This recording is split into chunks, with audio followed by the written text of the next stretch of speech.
In this Remnant II video, we're going to be taking a look at Forgotten Kingdom DLC and whether it's worth your time or not.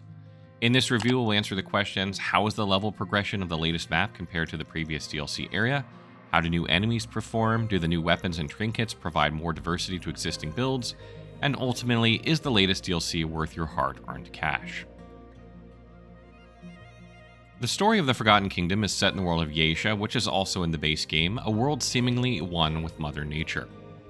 Amidst the eerie remnants of Yaesha's once majestic ziggurats, now haunted by the echoes of untold stories and revenge, players will follow intricately designed murals, uncover secrets and clues, and watch the pieces slowly come together.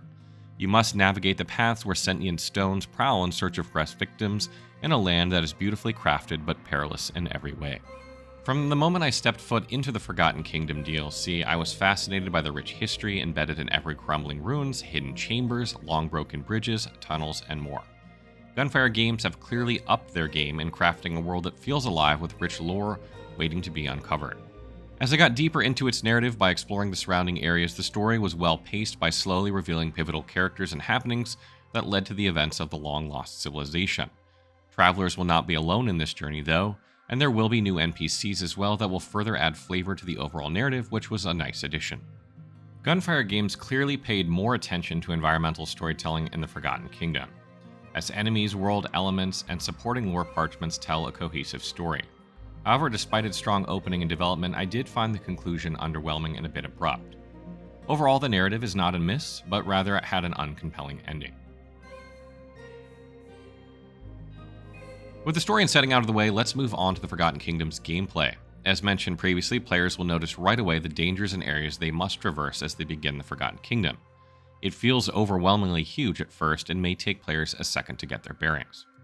Players will be navigating through intricately designed ziggurats, traversing broken structures like bridges and temples, interconnected forest paths, and old tunnels to progress in the DLC.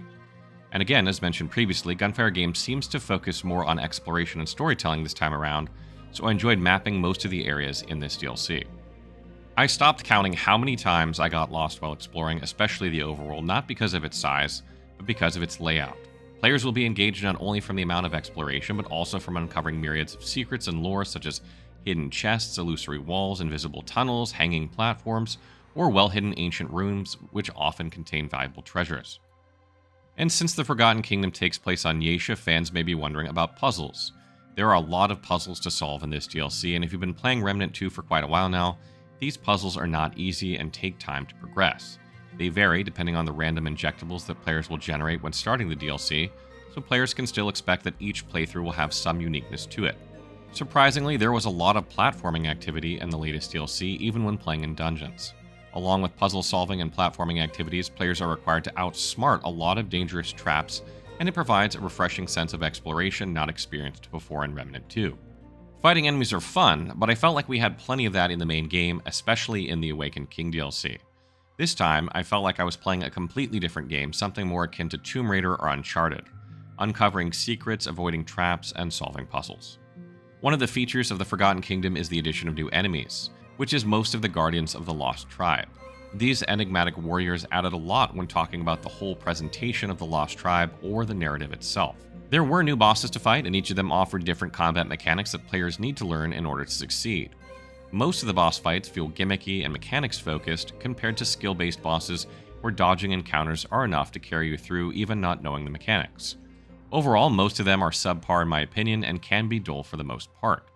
This is one of the reasons why I felt that Gunfire Games focused heavily on the overall presentation and exploration more than focusing on the combat. Don't get me wrong though, enemies still kept me on edge throughout my playthrough, especially when playing on the Apocalypse difficulty. Enemies can still one-shot you. It's just that I was looking for something new when it comes to enemies. However, I felt that the newly added enemies are just there for the sake of presentation, which didn't add much combat-wise. Of course, no Remnant II DLC would be complete without a plethora of new gear to collect and customize, and the Forgotten Kingdom DLC delivers in this regard. As I solved puzzles and defeated new bosses, I always felt a sense of progression and excitement as I kept getting new mutators, materials, weapons, and more.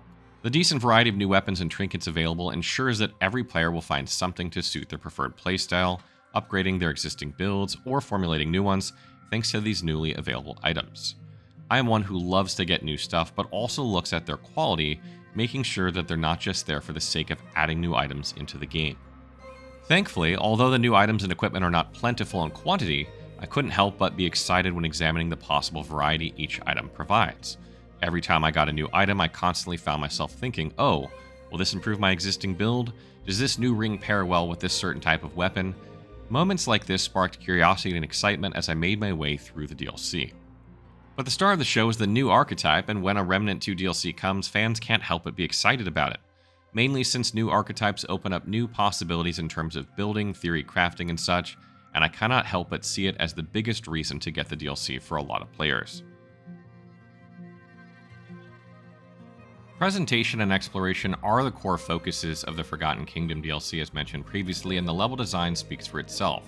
This is one of the aspects that I appreciated the most.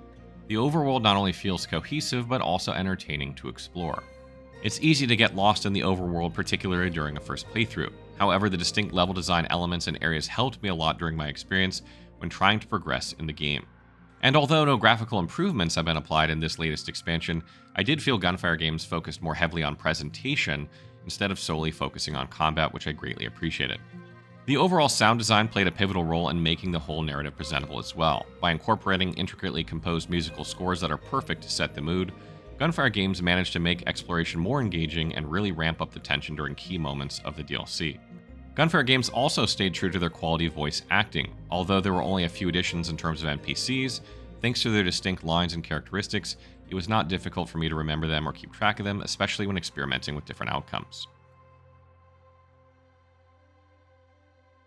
Performance-wise, I had no bugs of any kind, not while platforming or doing the quests of the game, which is fantastic, and I had no performance issues on my Ryzen 9 7950X with 64GB of RAM on an RTX 3060, and I was getting somewhere between 90 to 100 frames per second while playing, which is good.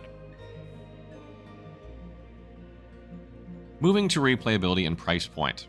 When it comes to replayability, there is no question that the Forgotten Kingdom DLC will offer substantial value because of Remnant II's general design, which many of us know by now.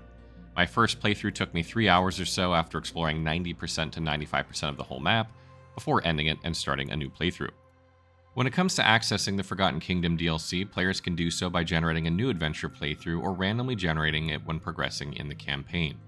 The one-off design is back and will return for the next DLC as well, where players will have a static experience and no RNG involved during their first playthrough of the DLC itself, in order to provide a better storytelling experience.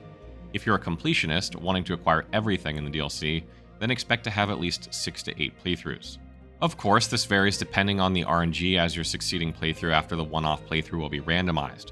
If you only care about the story alone, there will be 2 outcomes at least to get from the DLC, so you can easily squeeze in 2 or 3 playthroughs. The Forgotten Kingdoms DLC is priced at $9.99 USD and comes with the Ultimate Edition of Remnant II if you've previously purchased this. For this price, players will be getting a new storyline with a fairly sizable new area to explore full of secrets, more weapons, armor, and trinkets to play with, and of course the new archetype Invoker. If you imagine all the possible combinations that the latest DLC brings to the table, build theory crafters will surely find it a no-brainer, as the new gear and archetype extend playtime even beyond the DLC area. The number of possibilities and replayability that a player can get from it for just $9.99, it's an easy buy for Remnant II fans. And remember that Remnant II is on sale for 40% off across all of its editions on Steam until April 30th, so it's worth considering picking up the game if you like what you see but haven't played it yet. Final thoughts. The Forgotten Kingdom focuses more on exploration and story than both the base game and the previous DLC, with many puzzles and mysteries. This may be a double-edged sword for those who only play Remnant II for its combat, but personally we found this refreshing, as it's the weaker part of the Remnant franchise in general. Whether you're a seasoned veteran of Remnant II or a newcomer to the series, we definitely recommend the Forgotten Kingdom. Prepare to be immersed into the world of the Forgotten Kingdom and unravel its secrets and mysteries, and learn what really happened on Yaesha, one of Remnant II's best locations.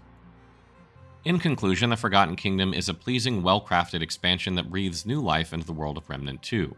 With its solid lore, engaging gameplay, new items to collect, and low price of $9.99 USD, it stands as a fantastic example of what DLC should strive to be in modern gaming.